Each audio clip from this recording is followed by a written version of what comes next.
We talk about Catholic identity and we talk about the Italian-American identity and how do these two things come together. You have to ask yourself, what is it that makes an identity? We had a professor here yesterday, Anthony Martisueto, I don't think he's in here, talking about, he's doing this research about identity. What does it mean?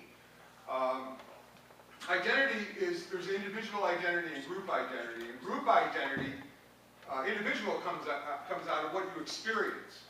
You could all be Italian-Americans and have different experiences, and this could be the Taylor Street Italian-American, or the Italian from Melrose Park, or the Italian from Highland Park, and so on. But it's the shared experiences. What is it that makes a Catholic a Catholic?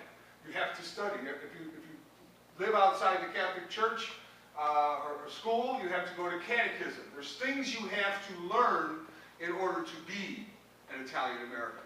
And we have never had the opportunities to have those experiences institutionalized. So we have depended on what? We have depended on the oral tradition of our family, and our identity comes primarily from the family.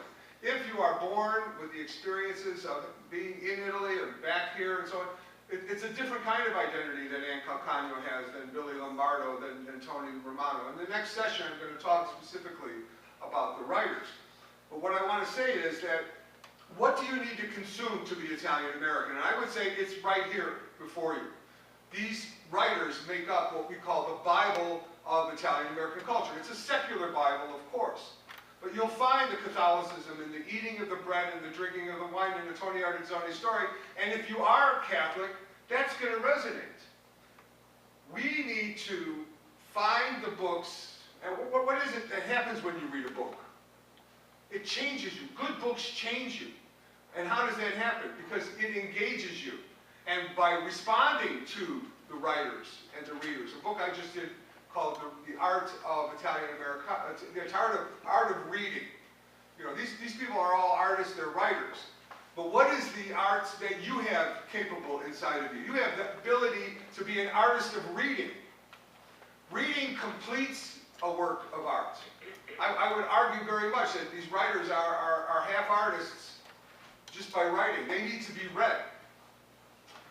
Join the artists in completing their acts of communication by writing a book review or by just reviewing the book in your mind or talking about it to people. These are the things that make and shape culture. When you read it, it becomes a part of you. When you respond to the work of art, you become a part of it. And in this communion, in this community building experience, we will have an identity. And the final thing I want to say is, the only way this is going to happen is by institutionalization of Italian-American culture. What Loyola University is doing with this chair is something that is long, that needed to be done. I'm ashamed of Chicago, very much ashamed of Chicago, because I had to leave New York. I had to leave Chicago to go to New York to create Italian-American studies. And it's something that I live with every day, and it's something that's never too late to happen, but it needs to happen. And the reason why it hasn't happened is because it was never institutionalized. So most of the people here who could possibly give money to build something, it took me 5 years to help raise $1.5 million in New York, and I was a stranger in New York. So this institutional building that Loyola is doing will create this communion between the Italian culture and Catholic culture. And so the works of Ann Calcagno, the works of Billy Lombardo, the works of all the writers, Tony Romano, everybody on this panel, will become a part of this. And sometimes people are converted through interaction with a priest or something, but sometimes they're converted through the interaction of art. When I did see the Ecstasy of St. Teresa, I cried. And I never cried in my life. When I was, it's right near train station in Rome. You walk in there and you see it, and you just...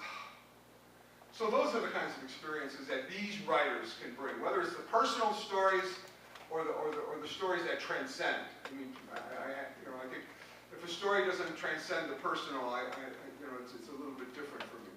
So this is the kinds of thing that I know and I felt with the writers here today, and I hope that you continue. And then you bring the idea of reading an Italian-American writer. One of the things we're going to do for next year is I'm going to help create a national big read on Columbus Day. We're going to create a book that we want everybody in America to read every Columbus Day. You know, instead of going out and marching in a parade and doing other things, we want you to read a book. Every year is going to be a different book. And we're going to have internet responses and everything. We're going to do these things. See a movie. You know, maybe on Coppola's birthday we'll have See a Movie Day. But until we do these things together, these writers will remain Marigans. And you know when you read an Italian-American writer, as an Italian-American, something different happens to you than does the Marigans. So I'll leave that, and we'll have time for questions now.